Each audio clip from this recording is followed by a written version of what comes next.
Amazing. Well, hello, everyone. Welcome to the second Gaels of the Last Decade Gold event, professionally speaking from Grit to Glam with Kianah, Lécuyer and Claire Schneiderman.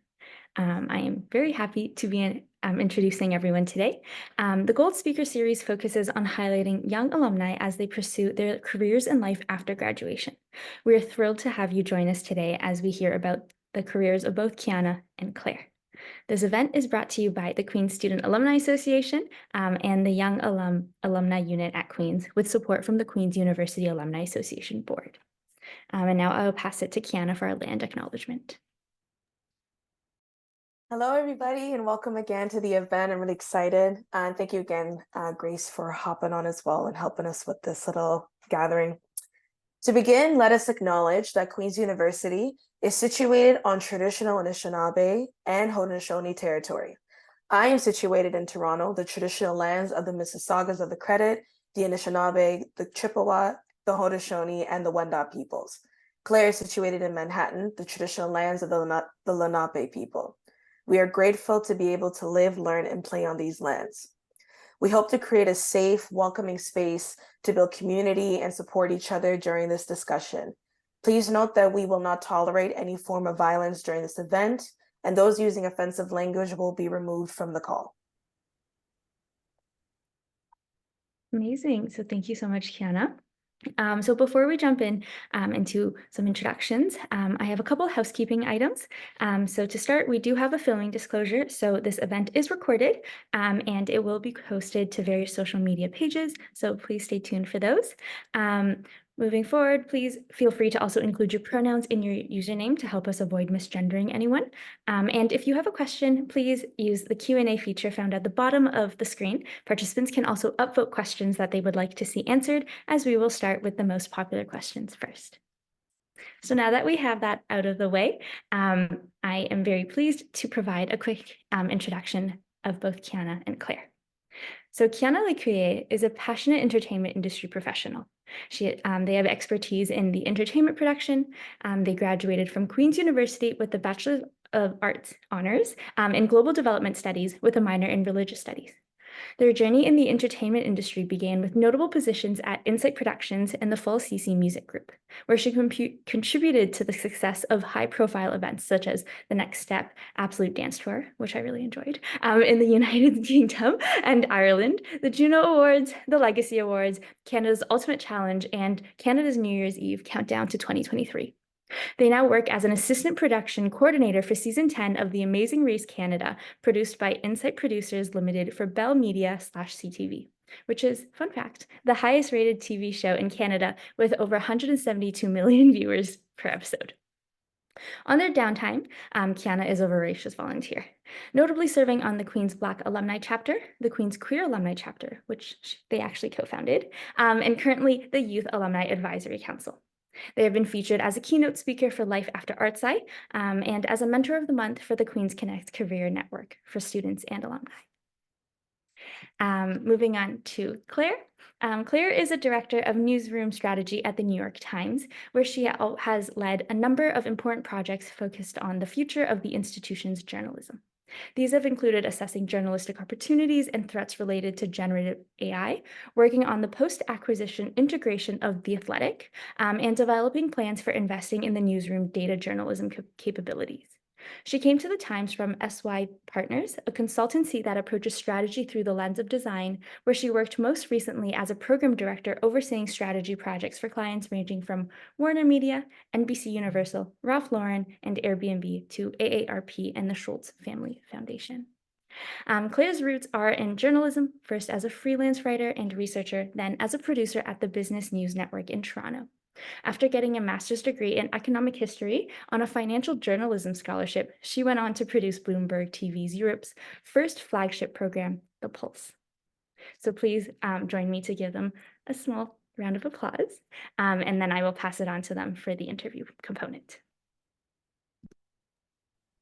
All righty, cool beans. Thank you so much again, Grace. I appreciate it. So before we begin the conversation, I just wanted to tell you folks about a couple things.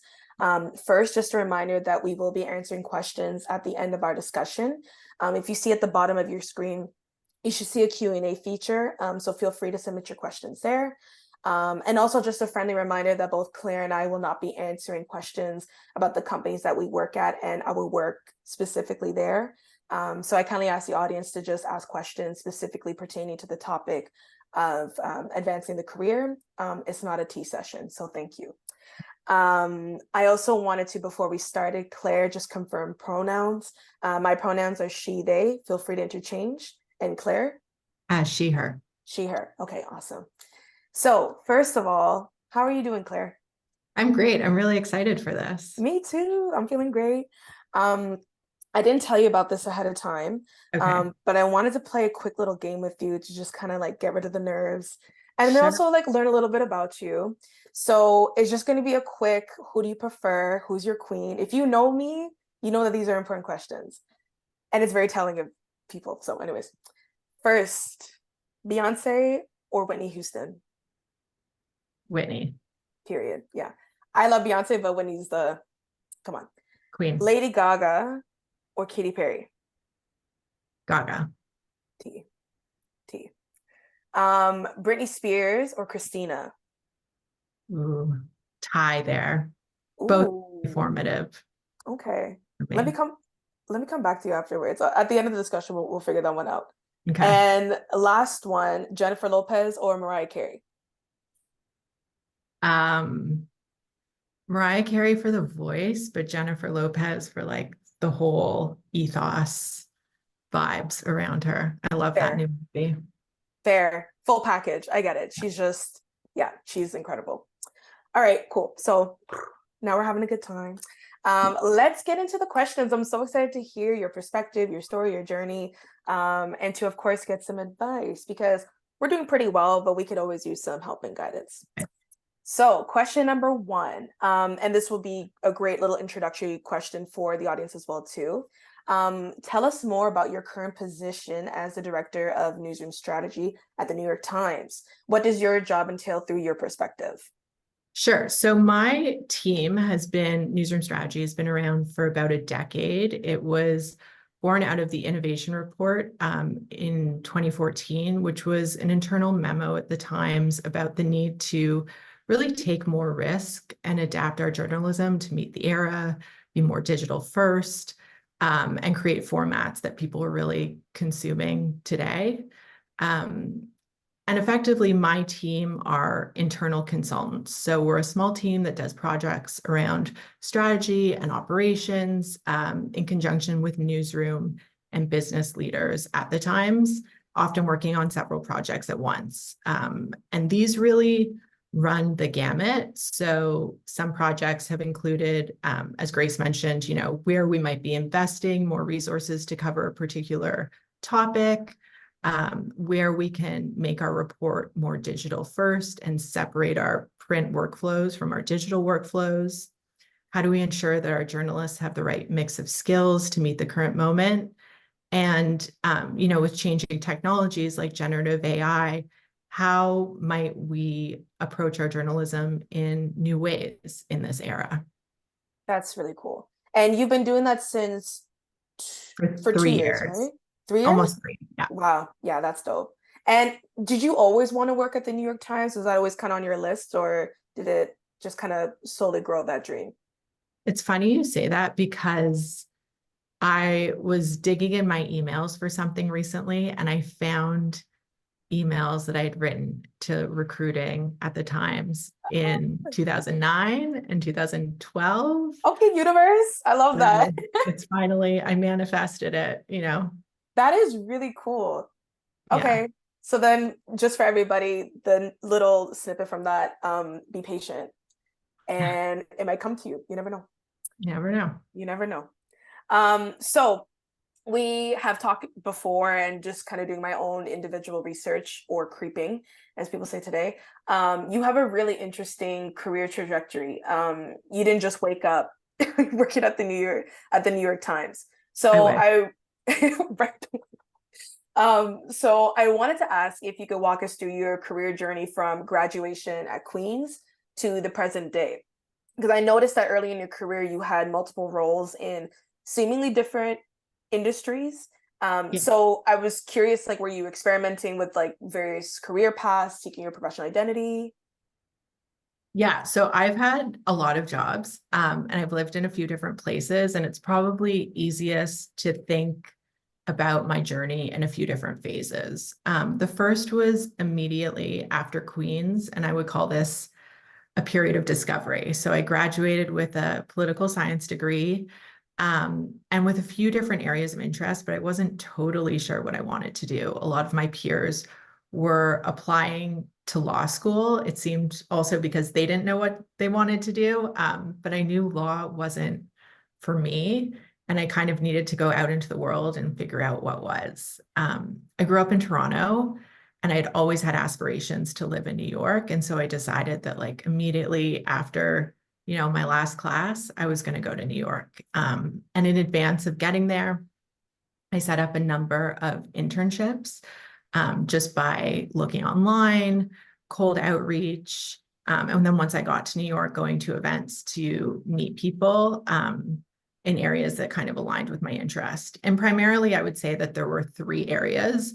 One was government, because I was studying political science. The next was journalism, and the third was the fashion industry. And I did have internships in all of those areas. And I think the variety of experiences really helped me narrow down what I liked and what I didn't like.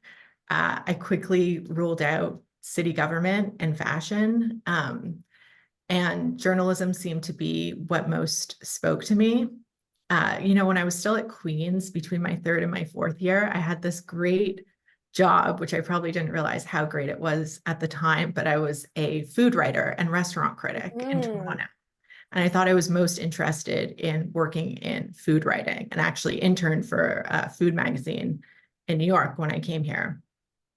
But I also graduated into a recession, and I wanted to understand what was happening around me. Food felt like worlds away from, markets imploding and my friends losing Yeah. their job offers.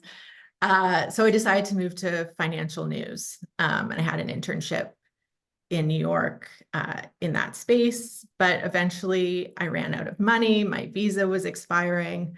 So I went back to Toronto. And I just, looked for work. I started working at a tech startup. I worked in retail on the weekends. I worked at Tiffany's. But knowing I wanted to work in financial news, I started to do cold outreach in that space in Toronto. And eventually I got a job at the Business News Network, producing for them. So that was phase one. I also knew that eventually I wanted to go back to school. And at this point, I felt like I probably had a little too much experience to go to journalism school. But I discovered the topic area of economic history, and it felt really relevant to my work in financial news. And I had a lot of friends who were going to study in the UK. So I looked at schools in the UK, and, they happen to have a lot of economic history programs there. And I got into this program at the University of Edinburgh, which I loved. And the program was a great fit. I was there for a year. I was fortunate to get a scholarship. And again, had to cold email, network, go to events to try and get a job in the space after I graduated.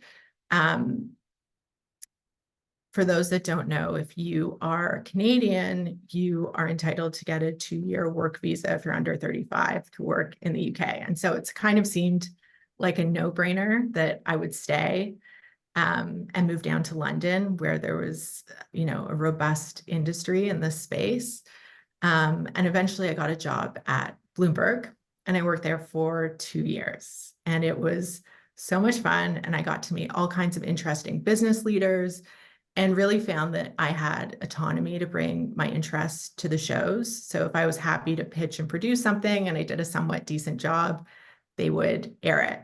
And so I really got to dive deep into this space, the financial news and reporting space here, and kind of figure out where my interests were and get a lot of on the ground experience. But after a couple of years, and my visa was coming up, I was burning out 16-hour days, starting at 4 or 5 in the morning. And I knew I wanted to be back in New York. And that leads to the third phase, which is coming back to New York and my career here. As a Canadian, I could only move to New York if I had a visa. So I went back to Toronto and I worked retail while I applied to jobs only in New York City. At this point, I'd been in journalism for about 5 years. I was kind of ready to make a change. And I was interested, in financial journalism. You report on company strategy. I felt like I wanted to go a layer deeper and actually help shape it, which was why I looked for jobs in management consulting, which felt also like a really good kind of training ground. And I will say that this period of being in Toronto was probably my lowest moment. I'd had this really sexy job in London. I had a graduate degree, and now I was back living at home and I was working in retail. And it felt like it was never going to happen for me. I was never going to get a job that that was going to sponsor me and move me to New York. But I persevered and I ended up with a couple job offers. And eventually chose to work at the consulting firm, SY Partners, where I was for about 6 years. I had lots of interesting clients, as Grace mentioned, made a lot of friends, got to travel the world. And at about 6 years of that, I didn't want to be in client services anymore. I wanted to go in-house. And I came across this role at the Times, just like perusing for jobs, going back to, I applied there multiple times before and kind of never got a job there. They never responded. And I thought, okay, well, let's look again now that I have a bit more experience. And after several rounds of interviews, they hired me. Now I've been there almost 3 years. I love my job. I feel very fortunate that it really blends my unique experience of having worked in journalism and having been a management consultant. And it's really interesting work, especially in the current media landscape. That's really cool. And because I know most of the story, I really, really appreciate it, because I think people tend to get frustrated when life doesn't turn out as simply or easy as they thought it would. I had to learn that lesson a couple times myself. But I think the point is that you have to kind of hold on and just kind of keep pushing forward. Yeah. In your answer, you just said that you were mentioning how going back to Toronto after the quote unquote sexy era, getting your graduate degree and living in London was one of the lowest moments. So how did you hold on, and what kept you motivated to keep applying to New York and, get through that time? I think just knowing that, like, if I stuck with it, eventually it had to happen. Like, if I just kept putting in the work. And it honestly, I came back in June and I moved in May. I think it took about 9 months before I got a job offer. And then it was about 11 months before I moved. And there were people who said, why don't you just give up and stay here? Like, it seems not going to happen. But in retrospect, like, obviously it was worth it. And I barely think about that time now. And I was trying to do things also to, like, further my skills and do coursework and, come to New York for relevant events and try and meet people. I think the other hard thing about that time was, like, not only was I trying to get somebody to hire me, but I was also trying to make and sponsor me, but make a career transition, which is probably why it took a particularly long time, because I had to kind of sell that skills I had gained in another industry were now relevant for this new position. Yeah, that's a challenge. And I think it also speaks to how brave and courageous you were to stick it out, because I feel like it would have been a lot easier to just be like, well, let me just stick to what I know. So maybe just advice for the folks listening in the chat: don't give up so easily. It might not come to you soon, but it might come in the 9 months. my Yeah. time of the year, who knows? Yeah, that's good advice. Just push it out and have faith in yourself that things will turn out the way that it's supposed to turn out. Yeah, I think if you really want it, you just got to stick with it. Yeah. So how did you know that you were headed in the right direction? Knowing that like you were doing or not doing exploring a bunch of different jobs and industries, like what was the indication that was like, oh, like this is probably what I should be following, like this is the path I should be on? I mean, I think, you know, it wasn't 9 months of like not a single response. You're having conversations with people. They're telling you that they're giving you positive feedback. They might not be offering you a job, but you know, you're making connections and you're also learning from, you kind of learn on the job about the skills that your colleagues have. You know, when I was at Bloomberg and when I moved to management consulting,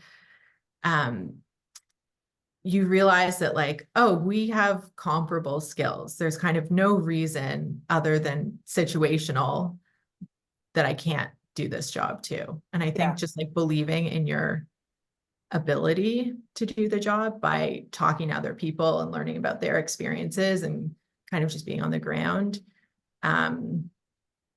You just have to create the opportunity for yourself. But I think there was positive feedback that I was at least heading in the right direction. Yeah, that's very true. Yeah, so make sure not to fixate on the no's and I'm not good enough, but just remember that there's a reason why you got interviewed. So, you know, just keep working at it. Yeah, I like that. Let me just lock that one in my head. So in my dreams, I want to live a big lavish life and move around and all that stuff. So that was also something that was really attractive about your story, is that you moving to London and the UK and Toronto and bouncing in between there. So I know that transitioning to new cities is a huge adjustment, not just for myself, but I'm sure for you and for other people. So I wanted to know what motivated you to start fresh in both cities, and how did you know that moving was the right decision for you in your career? Like, what was like, did you have a moment where you're like, I just have to do it, I just have to leap? Or from a really young age, I'd always wanted to be in New York. So it just felt like that was kind of not even a question to me. Like, why wouldn't I take the opportunity when I'm young? I don't have any dependents, you know, just take the leap and like see how it works out. And then with London, I could move without a job in place because I had the visa. right. And so that made it a lot easier to make that transition. And again, like, why wouldn't I try and get this international experience? I've already moved across an ocean. Let's just like capitalize on the time that we can spend here. And if nothing else, like I'll get a fun couple years out of it and then I can move back. I think that was, you know, I had like some confidence in my abilities that I would be able to figure it out. And if I couldn't figure it out, then I could always go back to Toronto. Like it was never the end of the world. Like we got to take a leap and kind of push ourselves. And then we can always go back. Yeah. You know, I mean, life's short, so sometimes you just gotta do it. And you know, hopefully it works out. And for you it did. So I think that's a good story to tell. So this is actually, I'm really looking forward to this question because I don't know how the heck you do it and I want to learn. But I wanted to ask how you came across these opportunities. I know how you did, but you know, we're here. So I wanted to know how you came across these opportunities, and were you actively seeking roles in these cities, or did they present themselves to you? I remember you were talking about how you did a lot of cold outreach. So maybe you could expand a little bit more about that, because I believe that's how you found these roles, by outreach. Yeah, it was a combination. So I remember being in my 4th year at Queen's, and one of my housemates commented on the fact that like I was always up really late at night, just like searching for jobs. Like I was perusing every single, or internships, every single like job board back then. Internships were posted on Craigslist, you know, just like finding names of people to reach out to. I think this was pre-LinkedIn era. So wait, how did you find the names? Like you just kind of Googled? Like Yeah, you know, you Ah, you read something that you like, and then you can look in the front of a magazine and it has the masthead who's the editor of a magazine. yes. And then there are, now I'm giving away all my tricks. Then there Ah, are every company has a formula to their email structure. So you mhm. can figure out what the formula is, and then you plug people's names in and you write them emails. Or you find relevant events that you know that certain people are going to be speaking at, and you show up and you chit chat with them after. So I was Mm, pretty resourceful. I applied to a lot of things and I sent out a lot of emails that I never got any response to. A lot of this is really just a numbers game, but at the same time, you have to be intentional with your outreach. Um, I get emails from people who found me on LinkedIn and they say, I'm interested in your career. Like, can we have time to chat? But they haven't built any sort of personal connection. They haven't explained like why in particular they're interested in working at the Times or my experience. And you really have to like be intentional and deliberate with the outreach that you're doing, even though you'd have to do a lot of it, really. mhm. Yeah. Yeah. And so that's what stands out to you now working at the New York Times. Like if someone just does a cold outreach to you, it's yeah, the intention that you essentially get from it. If it's like a generic email, if they have a story behind it, what's their passion, what's their vision, like why do they want to work? So yeah, I understand that. Yeah, you got to build some commonality. Are you also Canadian? Did we go to the same Mm, school? What is it about my experience that's particularly interesting? What is it about the Times that's particularly interesting? Do you have good or bad feedback for us? Um, Something that's more than just kind of a rote email to get the person's attention, because you have to figure that people that you are doing outreach to are getting a lot of it. Um, yes, and they have to decide how to spend their time and, explain to them why they should be spending it with you and not with someone else who's your competitor. that's true. I'm actually getting really good notes for this. I'm definitely gonna rewatch this afterwards. Great. So in my head, I put cold outreach into like the networking bracket. So let's just kind of fully dive into networking questions. Because I know that that's definitely something that even if you don't like it, it's really important for your career trajectory. It's one of those things you got to just kind of figure out what works for you and you got to, dive in. So, how frequently did you attend networking events during the building stages of your career? Like, was it like a constant like as like every opportunity you could find you went, you were out every Friday night, like what was the pace? Yeah, I don't think it was um, as frequent. And I think also like networking events are not always labeled networking events. Sometimes it's a Mm-hmm. talk, and you really want to hear that point of view from that person, and there might be an opportunity to approach them after.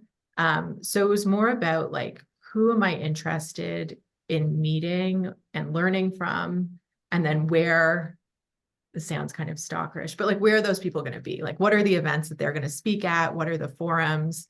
Um, how can I connect so that I can build relationships with certain people rather than just like connecting with a volume of people who work in the same industry as me. Yeah. And something that I actually learned recently too, I'm interested to hear your thoughts, is networking isn't always necessarily I'm going to a networking event, like something like this. It could be like you're at the bar and then you meet someone who works in an industry that you're interested in, and then you just kind of talk there, or you're playing basketball at the YMCA and then you meet someone Totally. who knows. Yeah, like it's you kind of always have to be open to it. So you know advice I guess for the audience is to also keep a broad perspective as to what a networking event looks like. It's not just meeting up in fancy suits and talking, like it can be a whole bunch of different things. Absolutely. And I think like networking in the job that you're currently in too, like which is really just relationship building. Mm-hmm. If a reporter who I don't have a relationship with writes something of interest, I might send them a Slack and tell them how I really appreciated something that they wrote or thought it was interesting. Oh And yeah. maybe that evolves into like, we get a coffee and now I see them in the hall and we can, you know, say hello to each other. Because a lot of the people that I started off with in, you know, those internships I initially had, or my role at Bloomberg, some of those people are now on-air news anchors, or they're editors at the Washington Post or the Toronto Star. You just never know where people are going to end up, which is the reason that you should be nice to everybody. You should be nice to everybody anyway, but you just never know. The other thing I think that is important is like not just networking or building relationships in your moment of need, doing it even when you have a job and you're comfortable in your job, because you just, again, you don't know what's going to happen. You don't know when those relationships might come in handy, when you might be of use to somebody else. And so building those relationships across the industry that you're interested in, for nothing else than just to have the relationships, is also really important. Yeah, that's a good point. Like understanding the reciprocity nature of it as well too. Like it's a give and take essentially. So Totally. yeah, be worried about how you're giving and yeah, all that stuff. So this, Claire, I actually really need your help on, because we talked about it briefly, but even talking to my girlfriends and all like other colleagues, I'm tired. I feel like I'm burning out a lot of times because I'm trying to choose the best networking events, but then you kind of get a bit of FOMO. So I feel like I overcommit to a lot of events. Sure. So to avoid burning out and agreeing to too many social commitments, I wanted to know, how do you discern which events are most and least beneficial for your career? And I hate saying that because it sounds kind of like terrible. But also one person can't do it all. So please help. What do you do? How do you decide? How do you decide? I think again, it's like, you don't want to go to things just for the sake of it. You want to make sure that like the topic is of interest to you, that you're kind of have a sense of the people that are speaking. Is it going to be a small enough forum that you're actually going to get a chance to interact with the speakers or the hosts? Or is it like a 2,000 person event and like a sit down talk, and you're really not going to be able to interact with anyone? So you kind of just have to like weigh what you're trying to get out of it and make some decisions there. The other thing is like, you can always go to an event and then leave. Like nobody says that you have to stay just because you've committed to something, to showing up somewhere. I mean, show up, see what it's like. And then if you're exhausted or having a long day, go home. And if you don't want to go to something, don't go to it. Like I got a few internships out of going to events. The last 2 jobs I got were from applying to positions online that were listed. So, always great to build relationships in person, but it's not the be all end all. And I think being selective with your time is also going to make you better when you do show up for those events, that you just have more energy and you're more engaged. That's very true. Yeah. It's something that it's been helping me a bit. Maybe it'll help somebody else. I have a very realistic goal. Every networking event I go to, just meet one new person. Yeah. As long as you leave with one new person, if you could do 2, fantastic. Pat on the back, but just one. Just get their Instagram, good conversation, Totally. And it's a win. A win is a win. So you got to take them where they come. The other thing I would just say is you can also use those events as like ways to, if you're uncomfortable, because I'm not always totally extroverted, you can bring a friend with you and use the forum as a way to like catch up with a friend, which just softens having to go to events, these like kind of intimidating events on your own. Yeah, that's actually a good idea. Maybe even someone who has similar career aspirations as you, because then you can like bounce off each other. Yeah, that's a good idea, actually. Oh yes, this question. The questions are good. They're giving. This question, I really wanted to know your answer on this one. So during networking events, I wanted to ask, how do you let people know that you're interested in working with them without coming across as disingenuous or opportunistic? That's a personal hurdle of mine too, that, you never want to come off as that, but there's a lot of cool people doing a lot of cool projects. So how do you like throw your hat in the ring without coming off as like making a bad impression? Yeah, I think, it sounds kind of obvious, but taking a genuine interest in the person you're speaking to and what they're saying, really demonstrating that you're listening to them, not asking questions just because you think you have to, and you're trying to like get to, but do you have a job for me? I think this also goes back to like networking, not in moments of need, just for the sake of meeting people in your industry, keeping up those relationships, that one person that you met at an event, when you read something or think of them for something, reaching out to them and just like keeping the relationship going. And then when you are looking for a job or you're interested in, opportunities to work with them, then you already have the groundwork for that ask, and it doesn't feel like I've just met you, now can you hire me? I think you got to put in the time to kind of build relationships, and also ask people who they can connect you with too, and offer to do the same. So I suppose it's on a case by case basis, but would you say a general rule of thumb is maybe don't go in with that the first time you meet them, but if you have a follow-up coffee date, meeting, or email correspondence, whatever, then maybe bring it up. So Yeah. afterwards. Yeah, I think so. And also, like, once you've really heard them and heard what their needs are, then you can play it back to them. Like, it was so great to meet you. This is what I heard that you're like looking for, or that your team is really focused on. I actually think that my skills would be really complementary for this reason. Playing back to them what you heard from them, demonstrating that you listened and that you actually can help them meet their needs, I think will be more successful to you. Yeah. Showing them that you're an asset. You have a lot to offer. Yeah, exactly. Yeah, I get that. All right, Claire. Well, I can't believe it, but we're already at the last question. I just want to make sure that we have enough time for the question and answer portion of our conversation/interview. So just a reminder to attendees, if you have any questions, now's a great time to do it. I will begin looking through the questions at 7:45. So the final question I have for you is, what is the biggest mistake that young professionals make when pursuing their career in media specifically? I'm in entertainment, so not quite the same, but there's overlapping principles. So I'm really curious to hear your answer. Yeah, I think that there are a few here. The first is probably like complacency. Both of our industries are constantly evolving, and organizations are changing their size and structures and what they're focused on. There's new technology and new ways that audiences are consuming journalism or entertainment.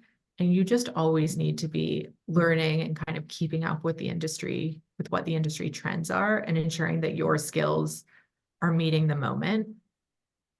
I think another big mistake is just like not showing up or waiting for people to give opportunities to you. Like, I hustled a lot, and I really had to find work, pitch stories, spend a lot of time proving myself. And I think that has really helped me get where I am today. And I think also physically showing up. We work in a Yes. kind of hybrid or remote environment right now, and particularly as journalists, you get the benefit of collaboration in person. And no matter what industry you work in, if you're somebody who wants to advance your degree, people will forget about you if they don't see you. And being there physically is really important. That's key. Yeah, I get that. Because I think socializing and networking, whatever you want to call it, is half the battle in our industry. So it's wonderful if you have all these credentials. No one's encouraging that, but you're absolutely right. You also have to make your face present. Because one thing that I've learned is that your name is your resume. I tell it to people all the time. Totally. It has to be, oh, Claire. Oh yeah, Claire. She's really smart and is like great at her job and has great hair and blah blah blah. Like these are, yeah, like this is your name is your resume. So yeah, make your presence known. and in your own authentic way. You know, you don't have to be the loudest person in the room, just be yourself and make sure people are seeing what needs to be seen. Yeah, I'm definitely not the loudest person in the room. So It's okay. Sometimes I can't be, but we're working on it. So that's the interview. That was really fabulous. Thank you so much, Claire. yeah, thank you. Yeah. Now it's time for, I think, the best part of any interview like this. It's the Q&A. We have a few. So that's why I wanted to make sure, oh yeah, we have quite a bit. So that's why I wanted to make sure that we dedicated a good amount of time to answer y'all's questions.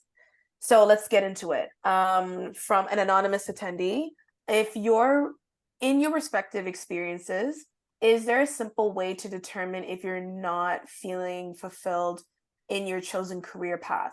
And should you go back to school to continue your education / get a different degree, or just need to change jobs? So how do you find direction in your career, and feel comfortable in that?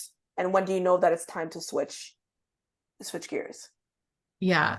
I mean, simple to me means like you actually have to experience it. And the only way that sorry, there's a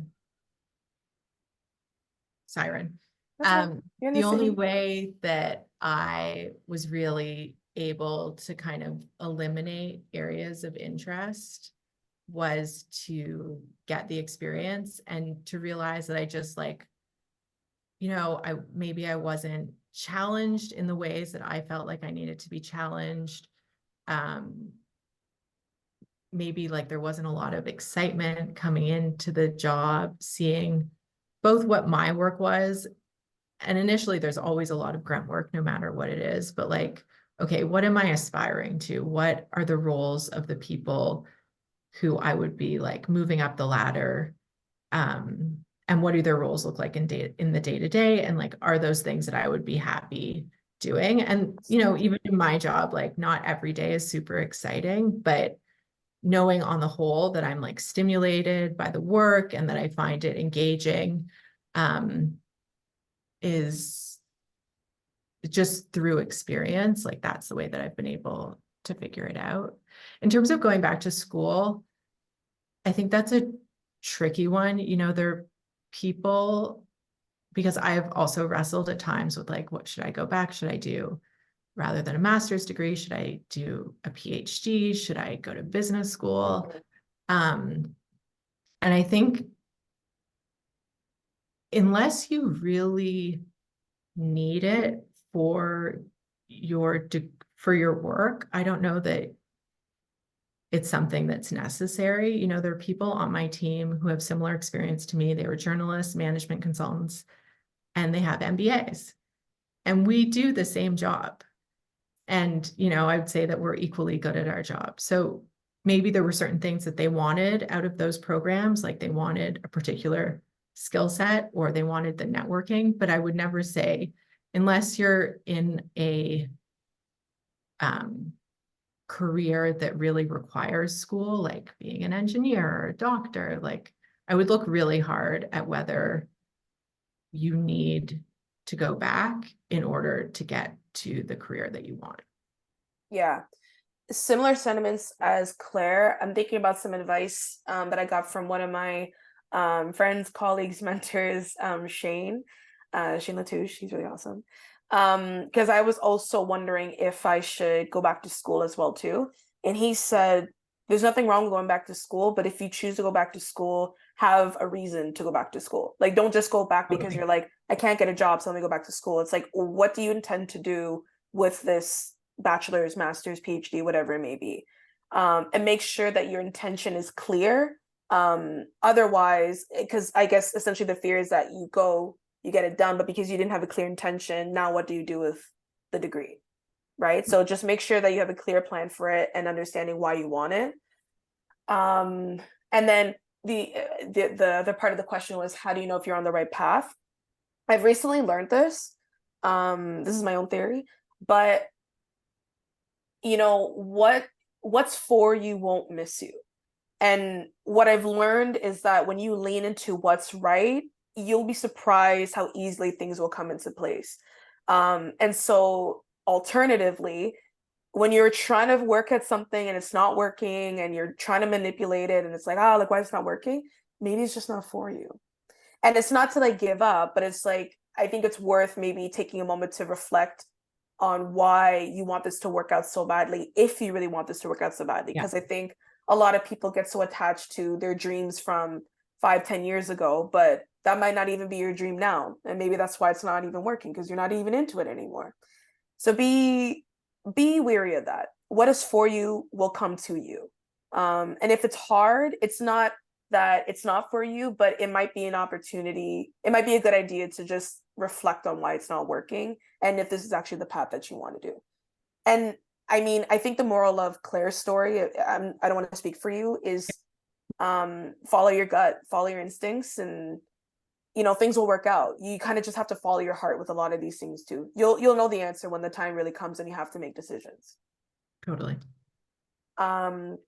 Okay, next question. I'll do this one. As we approach International Women's Day this week, what guidance would you provide to young women seeking to secure their seat at the table, while also emphasizing the significance of mentorship and how women can support each other in their professional journeys? That's a great question from the anonymous person. Thank you. Shout out. That is a great question.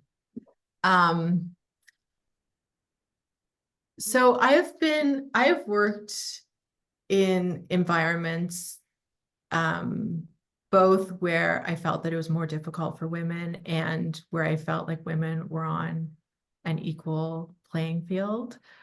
I think, especially where things are more tough for women, I never wanted anybody to fault me for my work. So doing the things that were in my control to make sure that my work was the best that it could be, that I was prepared.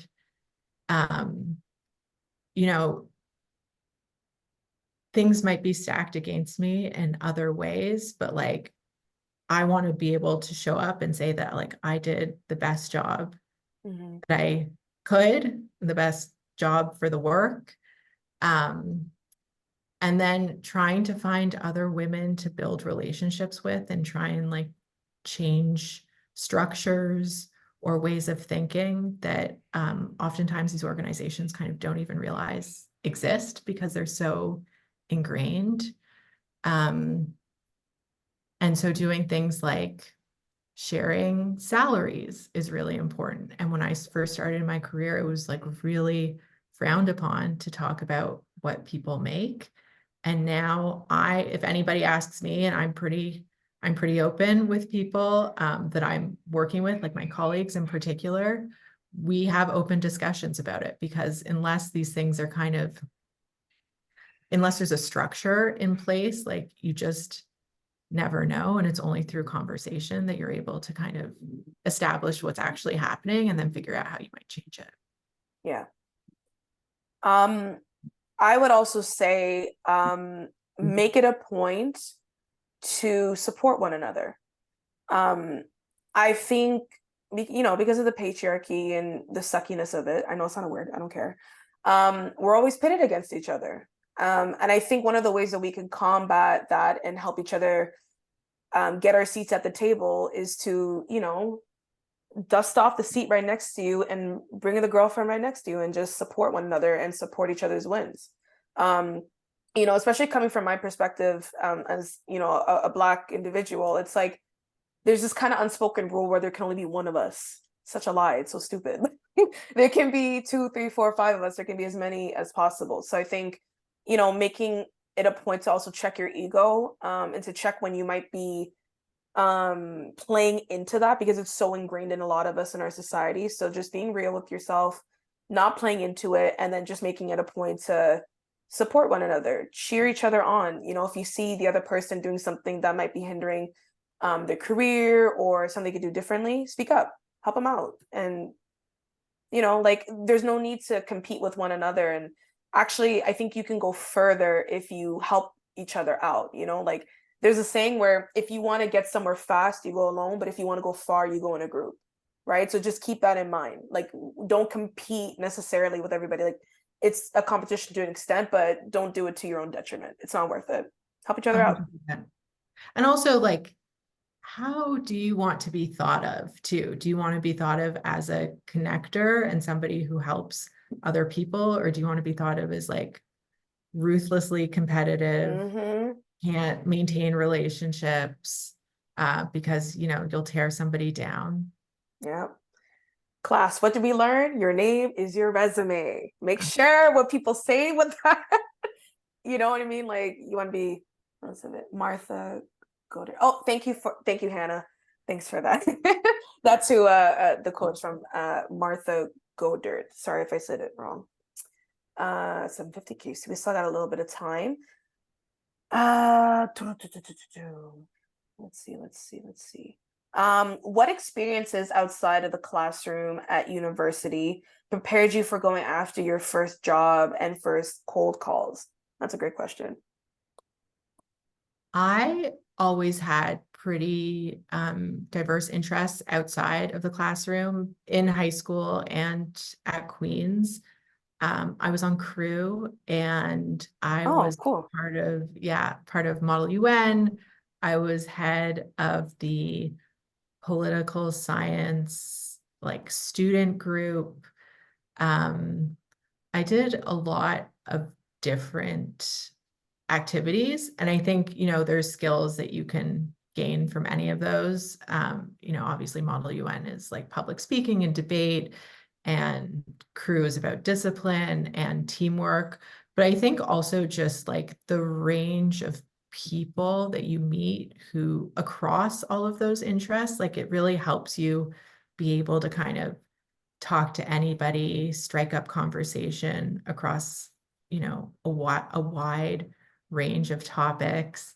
And I think just like the range of things was really important to kind of like shape who I am and just give me confidence to kind of be able to do outreach and know that like, okay, even if something's not going to go the way I want it to, or an interview might kind of suck in the end, being able to like have a conversation with people and learn something new about them and be able to kind of like find common ground because I also have a range of interests. I think that was really helpful. Yeah.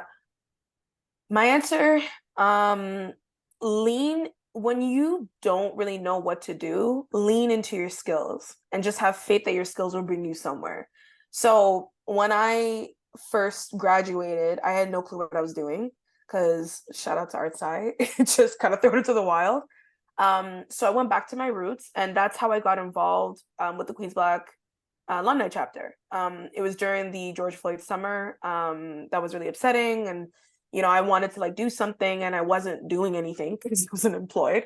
So I went back to my roots because I was on the Queen's Black Academic Society when I was in university and Black alumni group in high school. So that was something that was always kind of a part of my history. So I went back to my roots. And then from doing that, I was a social media manager and eventually became the VP of marketing and communications. And it was really through that role that I was able to leverage myself to work for as a digital marketing consultant for a music company. And that was kind of like the beginning of my career, as well as Quampa Design, who it's a company owned by the former Quebec president Yinka. She gave me an opportunity. Shout out to her. Wow. So yeah, lean into your skills. And I mean, honestly, don't forget that university, the Queen's University alumni network is really, really extensive, great, and very helpful. I didn't have a super great experience when I was at Queen's at the time. So I kind of thought, well, it's going to be not great afterwards. But for me, that has not been the case. There's a lot of resources. So, don't be shy. When you ask questions, an answer will come. And you'll be surprised as to how many people really actually just want to help and how many people want to mentor and, all that kind of stuff. So lean into your skills and, okay. Oh, geez. Okay. One last question. We got 2 minutes. I mean, technically we're over, but there's so many questions. So let me just do one more. That's a great one to end off with. Anonymous attendee, how do you ground yourself when dealing with doubt while advancing your career? Is it with discipline or something else? I would say, I mean, everyone has doubt, even in my current, like, we wouldn't be human if we didn't always, sometimes, not always, have doubt. And in my current job, sometimes I think, you see somebody achieving something else, maybe a former classmate, and you're like, am I on the right path? I think it's just like reminding yourself what you're trying to achieve, what your goals are. And then also doing things that kind of bring yourself outside of that doubt. So for me, it's like really important to exercise and to run and to spend time with my friends and family and to like experience New York City culture. And so doing things that can kind of bring me outside of whatever the rut is that I might be feeling about where I'm at, to kind of step out of it and not sit in it for too long can really help bring some perspective. What about you? Honestly, God. I'm a religious person or spiritual person, whatever you want to call it. God's got me through some trials, and creating and maintaining a relationship with him has really grounded me. Like when you don't have anyone to talk to and you kind of just got to figure out on yourself, like he's always there. So that's what's really grounded me. And then I think I lean probably more towards the school of discipline. Making sure that certain things get done every single day has really given me a lot of freedom, which some people might be like, what? But it's true. Like, being disciplined about taking my medication and being disciplined about taking my vitamins and doing my hair and like all these kind of things might seem small. But it adds up at the end of the day, because if you're making sure that you're taking care of yourself in many different facets, physically, mentally, spiritually, all that kind of stuff, it grounds me. So I think I also kind of divide my health into like different categories. Like I had to take care of my spiritual health, I had to take care of my mental health, I had to take care of my physical health, and I had to take care of like I don't know what I would call this, but like my fun health. Like you have to have fun, and you know what I mean? Like sometimes I'm feeling doom and gloom because I haven't seen my girls in like 3 weeks. Right. Go have drinks, go fix that, and then I feel wonderful after. So make sure it's balanced and make sure you're just hitting those kind of markers. Okay, so that's it. I can't believe it. Claire, thank you so much for this fantastic conversation.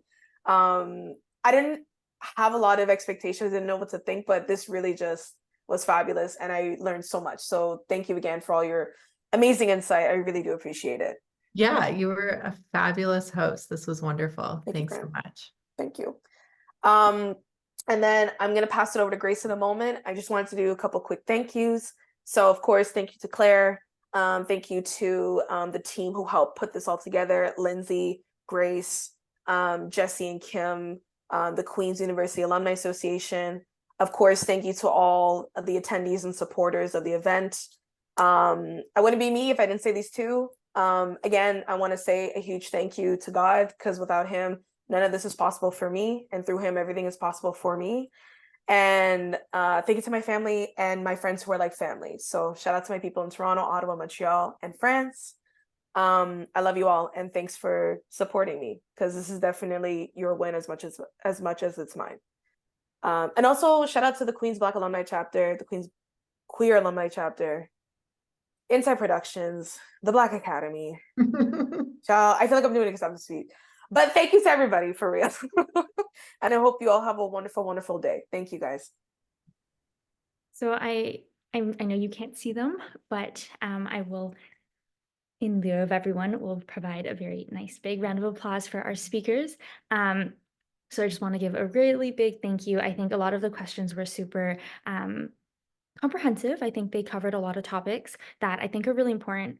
I realized I didn't introduce myself, but I'm Grace. I am the Director of HR and EDII for the Queen's Student Alumni Association for this year. I am in my 4th year, so I am almost done. And so I think a lot of things, I think I learned a lot from this event. A lot of things that I didn't think about, a lot of things that I was afraid about. And I think really the title of this event was really representative of what I think an experience should look like. There's a lot of grit, a lot of perseverance, a lot of resolve that is, I think, needed in certain situations. But ultimately, I think as long as you put your heart to it, and I think if you follow your gut, I think it will work out. So I'm super, super, super happy to be able to be part of the event tonight. So to close off our event, I also have a couple of plugs. I would like to thank the Queen's University Alumni Association Board, so please stay in touch with them of any of their future events. They do have an Instagram, the QUAA_board at Instagram, so go check them out. Plugging our QSA Instagram as well. We have a Queen's Student Alumni Association that will provide a lot of resources for current students, and we do have a website. And also for future grads like me, we do have the Queen's U_alumni Instagram page that can really provide a lot of resources of how you can stay in touch with a lot of amazing alumni post-grad. So thank you so much to everyone. Have a wonderful night.